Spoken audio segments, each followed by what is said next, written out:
Welcome back, everyone. It's been a quick minute, but this is Rental Car 150, and today I'm driving the 2019 Dodge Grand Caravan SXT. I gotta say, I love the Grand Caravan. I think I've driven every single model since 2016, which is pretty good. And my favorite feature, hands down on this minivan, is the collapsible back seats. They fold down into the floor almost effortlessly, and then you're left with this enormous storage space, which is so useful on a van like this. But we will get to that in a second. Before I get started, though, just in case you're new here, let me show you how I structure my reviews. So we're going to start with the specs. I won't go too in-depth in the numbers, but I'll share them with you. We'll take a test drive with this together. We'll go over the interior. I'll go from front seat all the way back to the back seat. Then we'll talk about storage, and then we'll close things out with a star rating 1 to 5. So that's how things are going to go. Let's jump in right away and talk about the specs. As far as specs go, we have a 3.6-liter V6 engine. It's a 24-valve VVT, and it purrs pretty nicely for a minivan. I like how it sounds. You get an impressive 383 horsepower. Takes regular unleaded gas, and your miles per gallon are decent. 17 miles per gallon on the city, 25 in the highway. That fuel cap is located on the driver's side. That's my personal preference, and it has some decent towing capacity considering this is a minivan. You can tow 3,600 pounds, which is more than some of the pickup trucks that I've driven, which is kind of impressive. So those are the numbers I really care about, and they're all pretty good. If you're worried about specs, well, you shouldn't be with the Dodge Grand Caravan. Let's jump into the test drive, because that's really what I care about. So when we're taking these things for a test drive together, what I like to look at is handling, acceleration, and cabin noise. And let's start with handling. First off, at low speeds, I found the turning radius to be really comfortable. Didn't have any trouble parking this vehicle in the parking lot, which is not true of every minivan out there, but this is small enough that it really does handle like a car.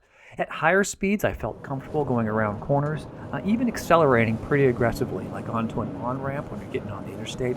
I didn't feel like the van was going to slip at all. In fact, it kind of drives a little bit aggressive. Not like a sports car or anything like that, but you certainly don't feel like you're in a minivan. So that's handling. Acceleration is actually pretty decent. From a dead stop, you are not going to be the fastest car on the road, but I mean, you shouldn't expect that in a minivan. But you will be able to keep up with most traffic. So in those situations where you need to sort of pass someone real quickly at a stoplight, when you're all stopped and you've got to get over the far lane, you're not going to have any problem with that. The V6 performs very well. When you are going, so when you're going around like 40 miles an hour and you need to get that extra burst of speed, that's where I think the Grand Caravan struggles a little bit. When you hit that accelerator, you do go forward, but you got to wait a good 1 or 2 beats before the car catches up with your desired speed. And that's slightly disappointing considering you get a V6, but I mean, it's a minivan, so I don't think you can complain too much. Cabin noise is also decent. You are going to hear what's going on outside the vehicle, so you will hear cars zipping by you. When you're on the interstate, you're certainly going to hear the wind whipping through the cabin. I found that I do have to increase the volume pretty significantly when I'm listening to something and I'm going at higher speeds. So I keep that in mind, but it's really not a deal breaker for me. All in all, though, I am very happy with how the Dodge Grand Caravan drives. It's actually one of my favorite minivans when it comes to drivability. All right, so that's the test drive. Let's jump inside and take a tour of the interior. So here's the key fob, black plastic, kind of an oval shape, ton of buttons on here. Panic button, let's try that out.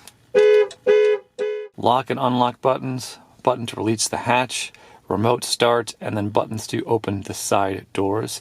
Nothing on the back but Dodge logo. So this is an actual key. This is the top part right here, actually gets inserted into the vehicle right here. And then you use it just like a normal key.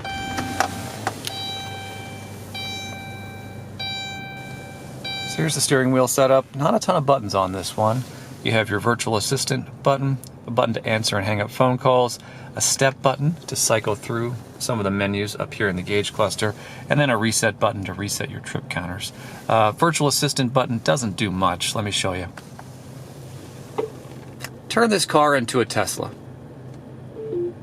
Yeah, she's not very helpful. Step button cycles through some menus up here. Right now we're on the trip counter A, then you have trip counter B, you have miles till empty, a digital speedometer, your average miles per gallon, the temperature outside, and then your odometer. So some useful information, although the screen is pretty small, so it's not super easy to see while you're driving. Right hand side, we just have cruise controls, and then you only have one stalk on this vehicle, which always throws me off a little bit. So you can see it right here, but nothing on this side. Wrapped around the steering wheel though, we do have buttons right here that can adjust the volume on the entertainment features, and then on the right hand side you have an identical control to adjust the track on the entertainment features. And then a nice gauge cluster accented in red. You get actual real dials on this one, no digital screens. On the left you have RPMs and a temperature gauge. On the right you have your speedometer and a fuel gauge. Small screen in the center that I showed you before, and then down below here it shows that I'm not wearing my seatbelt right now and that we're in park. And then if you do have any warning indicators that light up, they'll be up here in these two areas at the top. And to the right we have our gear shift. It's up here on the dash, which takes a little getting used to. A nice circular knob to grab onto, and it shifts through the gears, I'd say, pretty smoothly. And you do get a rear view camera, so if you push it down one bit, you'll shift into the reverse, and then it pops up on the center screen. It is a fairly grainy display, so it's not super clear, but I think you get the gist of what's behind you. And there are guides. You see red, yellow, and green. Those guides do not move, however, when you manipulate the steering wheel. So on some vehicles, when you turn the steering wheel, you're going to have a guide that moves to show you where the vehicle is going, but not on this one. These you can just use to get a gauge for how close you're getting to an object and help you guide yourself into a parking space. To the left, we have controls to open and close the small windows in the very rear of the vehicle. Door locks, window controls, and then controls for the side view mirrors, and then a nice silver door latch. You just have a dial up here on the dash to adjust the headlights, and then this button right here will allow you to turn on and off the lights on the interior of the vehicle. And then down below we have a push pedal parking brake. Up top we have 4 controls: a button to open up the left door, button to open up the right sliding door, button to open up the hatch, and then a control to turn on and off your passenger's abilities to open up those side doors, which is really useful if you have young kids. You also have a sunglass holder right here. It has a nice felt lining on it, and then also a mirror right here to allow you to see in the back seat. 2 lights right here, reading lights, and then your standard rear view mirror. No buttons on this of any kind, and not even a toggle switch, so you won't be able to adjust it if someone is shining their brights at you late at night. Down below there we have our center display. This is a touch screen, but only kind of. You're probably going to use the controls on the left and right side to interact with this. This system is notorious for being extremely difficult to connect your cell to. It's like an 8-step process. It's a pain in the butt. So once you get your cell connected to this, you never go back. This works fine, although as you can see it's pretty outdated, and there's typically a rubber piece that covers this USB port and this auxiliary jack, but it's so cheap that it almost always falls off within a couple of days. I've had this vehicle multiple times, and this piece has always fallen off, either for me or clearly for someone who's rented it before me.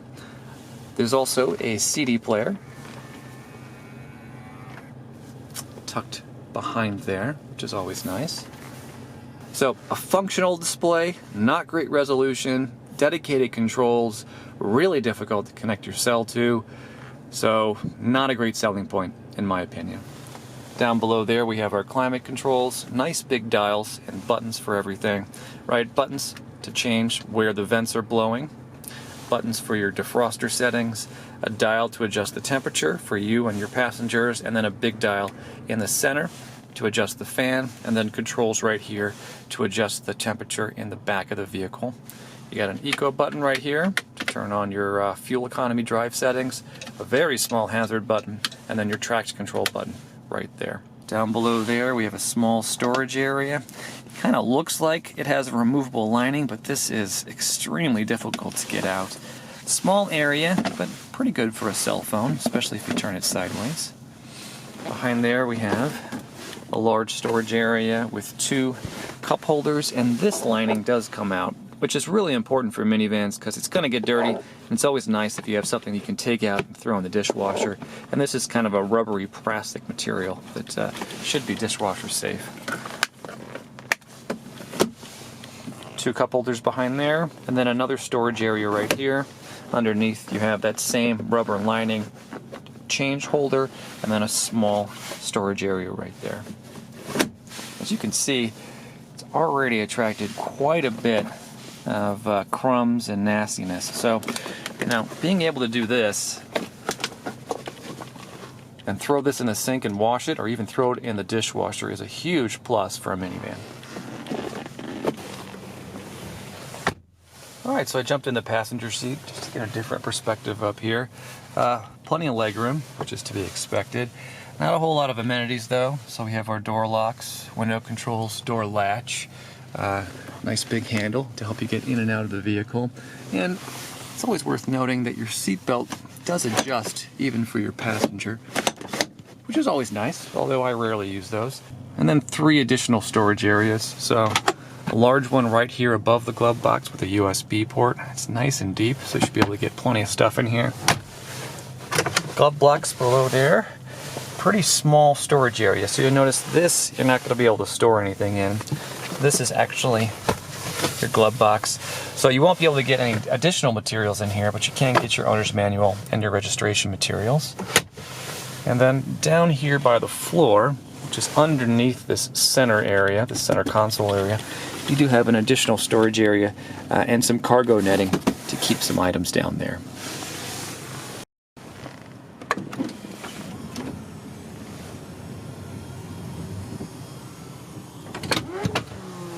Alright, I jumped in the middle row, plenty of leg room for me. This driver's seat is pushed back almost all the way, and I still have about 4 inches between my knees and the back of that seat.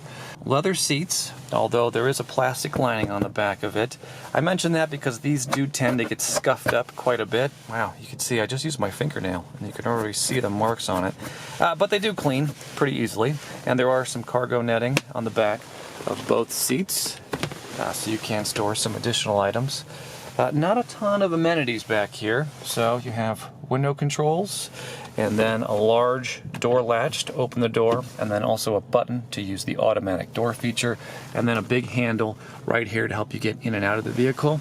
And then up top we have an additional handle, a vent right here, and then controls to allow your passengers to adjust the climate back here.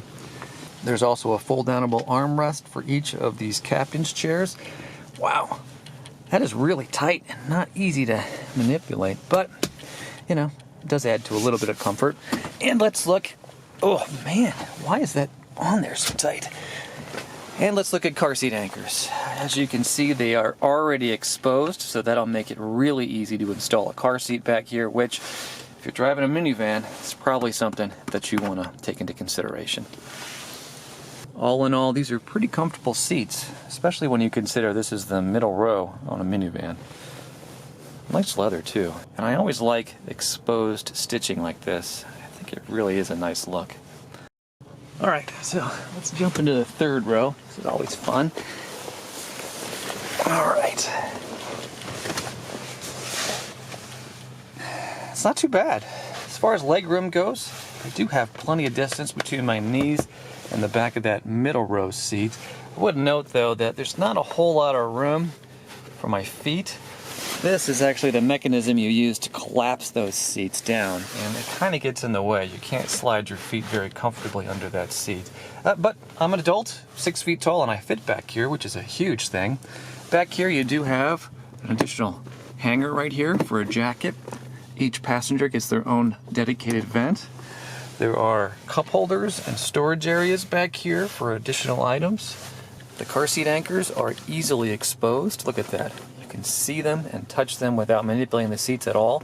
That's wonderful. That means it'll be very easy to get a car seat back here. I would note, however, that there are 3 seats back here, right?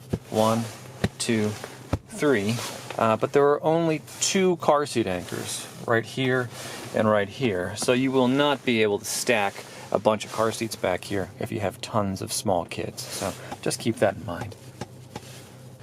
one thing I am noticing is headroom is not great back here. So my head is hitting the ceiling, and I'm not really sitting up super straight either. I'm just kind of slouching. So I'm gonna really have to slouch if I'm gonna sit back here. But I mean, that's not a huge problem. I can't imagine you're gonna have adults back in the third row too often in a vehicle like this. While I'm sitting here, I just want to point out one thing, and that's the floor.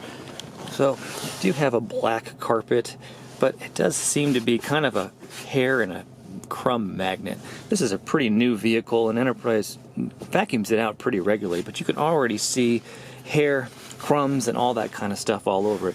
Just keep that in mind. I mean, you want a vehicle that's going to look clean, even when it's not, and I'm not sure this carpet is going to accomplish that for you. All right, last test since I'm back here, and that's how easy is it to get out of the vehicle. So I can squeeze through the seats pretty easily, and then, let's see, push the button, and we can escape. All right, so now let's talk about storage.